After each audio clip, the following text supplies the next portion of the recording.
Assalamu alaikum students. Hope you all will be fine. In our previous lectures, we learn about squares, which is mean 4 square equals to 4 multiplied by 4 we have 16. Similarly 3 square 3 multiplied by 3 which is equal to 9. Cube means we have power 3 which means 3 multiplied by 3 multiplied by 3 which is equal to 27. It means that these are the powers. So today we are going to start a new chapter named as exponent and radical. And in this chapter we learn about laws of indices, about the numbers with rational exponent, then express rational number in radical form, express radical as rational numbers, and subtract radicals, about surd, how to apply the operation on the exponent and radicals. The key vocabulary which is used in this chapter is base, power, exponent, radical, radicand, surd, rational number. We have continued product. Continued product means the value which is multiplied by the different factors we have. For example, 30 which is equal to 2 multiplied by 3 multiplied by 5. Here we have different factors, and when we multiply these factors we get 30. This is the continued product. Similarly, if we have the same factors, like we have b5 which is equal to b multiplied by b multiplied by b multiplied by b multiplied by b. So we have b power 5 or b raised to power 5, and these are the factors which are the similar factors. Next we have 40, and the factors of 40 we have 2 multiplied by 2 multiplied by 2 and multiplied by 5. This is the continued product because the values are continued multiply with each other and the factors are different from each other. Here we have similar factors, but if we see 30 and 40 we have different factors. So this is a continued product. Another example, if we see that 2 multiplied by 2 multiplied by 2 multiplied by 2 multiplied by 2, here we have 6 raised 2 raised to power 6, and 6 is a power, 2 is denoted by 2 6. So this is also a continued product, but this here we see that the same factors are multiplied with each other. So if we see that the same factors are multiplied with each other, we say that 2 raised to power 6. यानी हमारे पास जब मुसलसल एक ही तरह की value multiply हो रही होगी तो हम ये कह सकते हैं क्योंकि ये वैल्यू हमारे पास जो है वो सेम है, तो हम इसकी पावर को बजाय इतनी बार 2 लिखने के हम इसको जितने हमारे पास 2 होंगे 1 2 3 4 5 6, तो हम इसको पावर की सूरत में लिख सकते हैं. यहाँ जो 6 है वो 2 रेज टू पावर 6 मीन्स कि हमारे पास 2 जो है वो 6 बार मल्टीप्लाई हो रहा है. So power here we have a cube, a multiplied by a multiplied by a, same factors we have.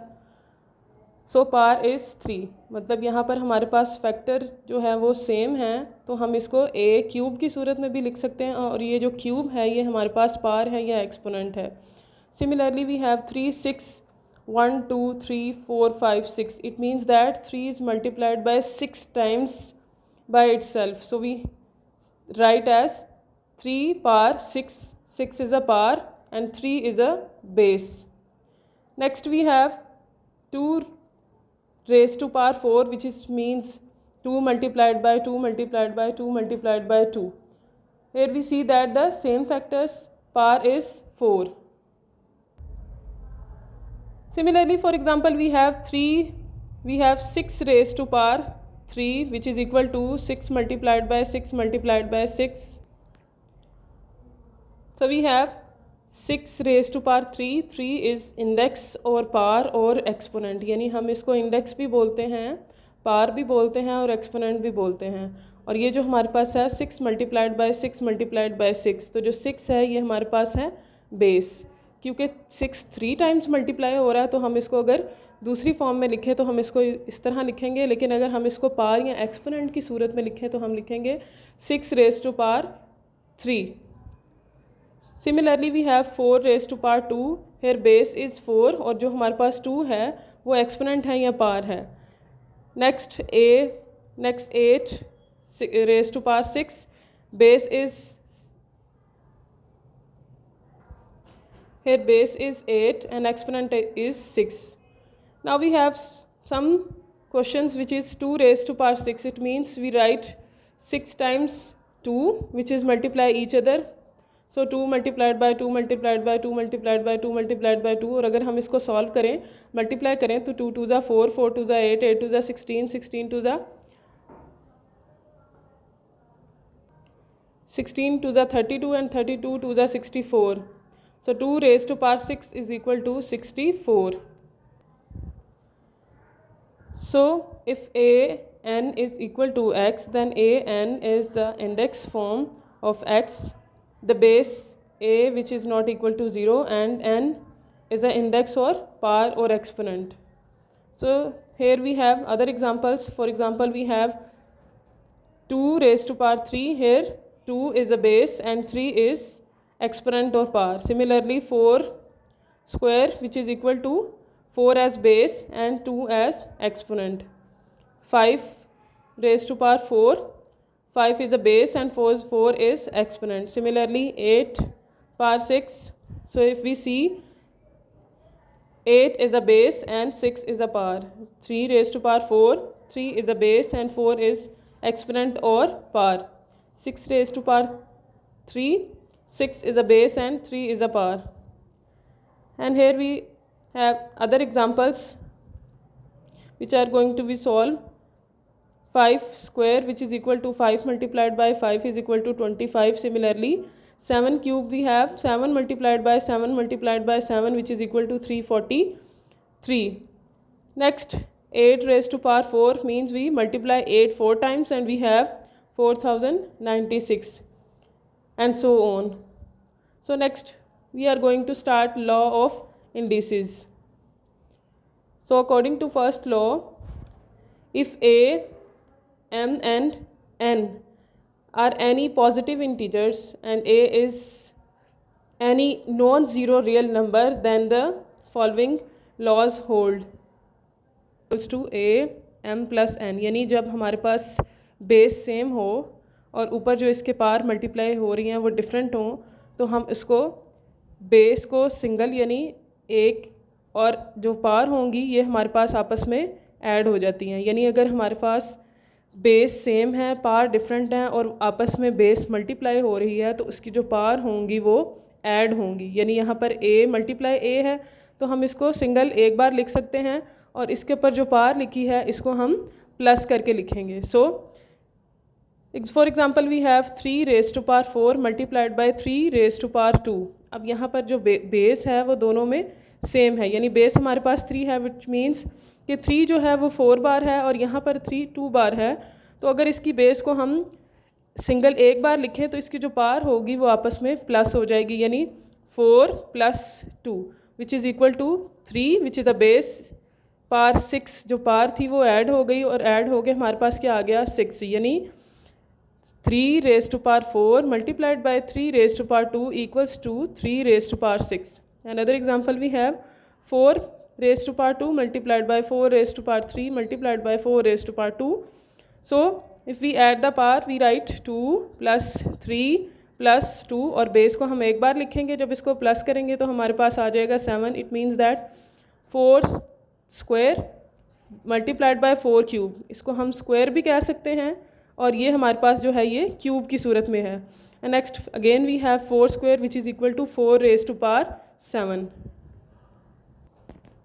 Other examples we have 2 raised to power 4 multiplied by 2 raised to power 5 and when we add we have 2 raised to power 9. Similarly m raised to power 2 multiplied by m raised to power 6 which is equal to m raised to power 2 plus 6 which is equal to 8. Similarly 4 raised to power 2 4 raised to power 3 4 raised to power 2 and the powers are add which is equal to 4 raised to power 7 and so on.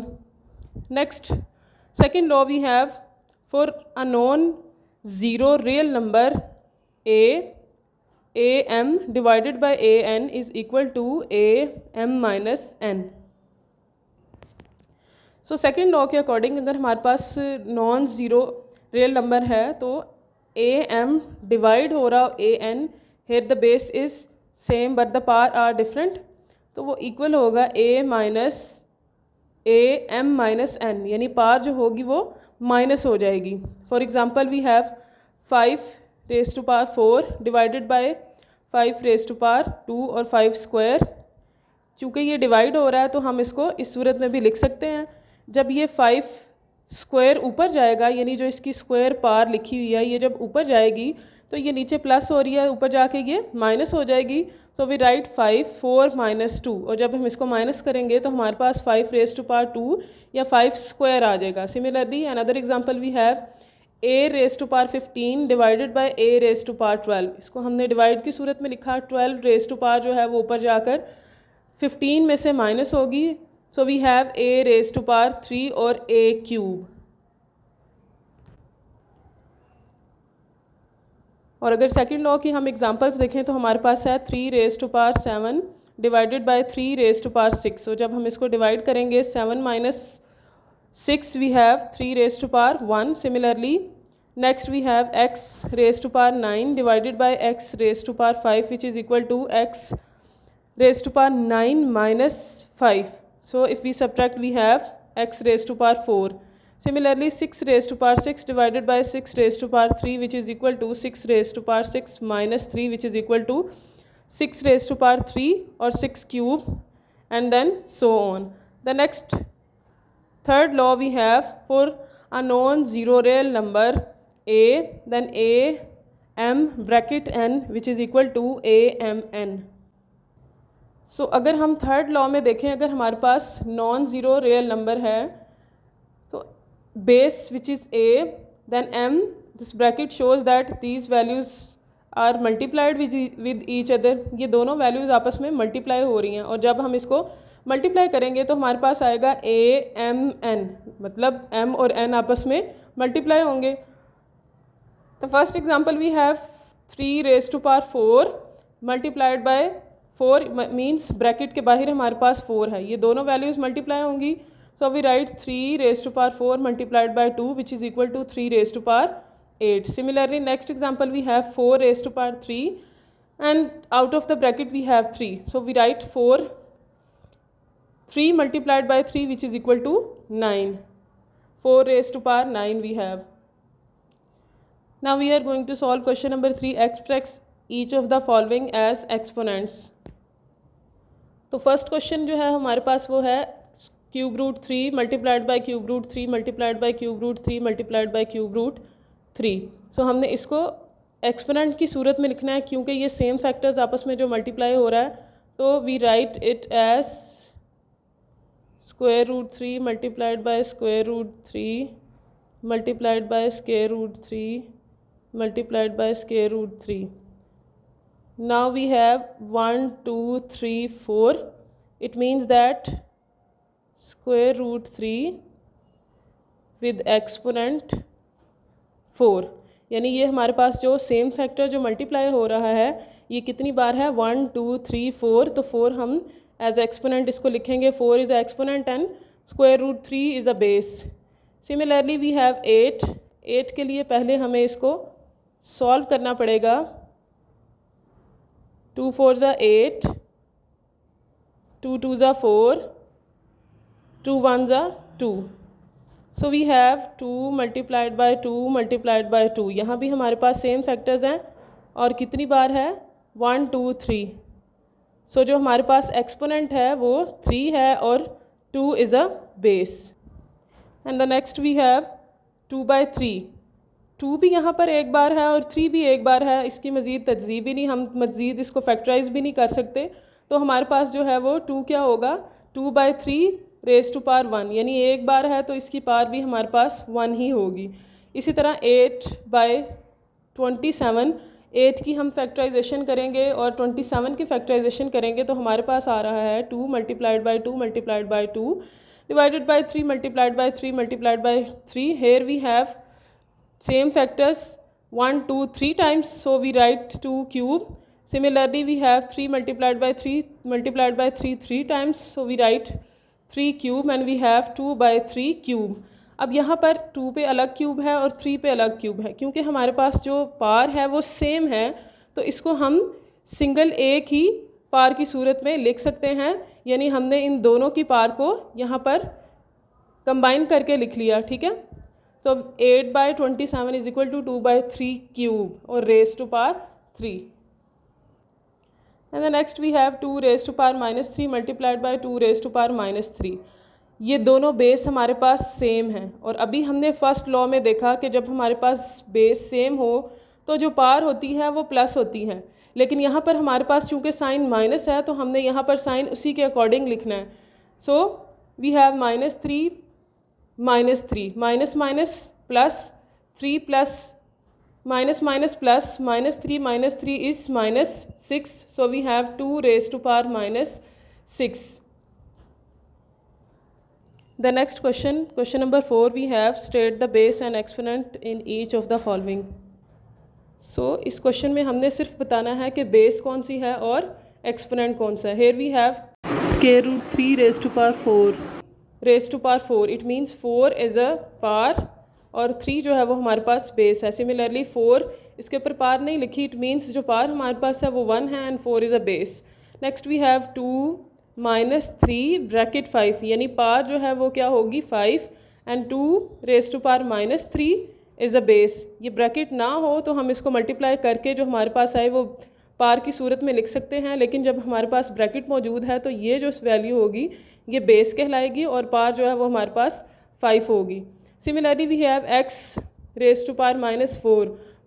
-4 is a base, -4 is a power, and x is a base. Next square root 5 and raised to power 0, यानी पार जो है वो exponent जो है वो 0 है और स्क्वायर रूट 5 जो है वो बेस है। Now next is 1. 1 mean 1 is a base and 1 is a power. Next we have 3 square root 3 raised to power 1/2. 1/2 is a exponent and square root 3 is base.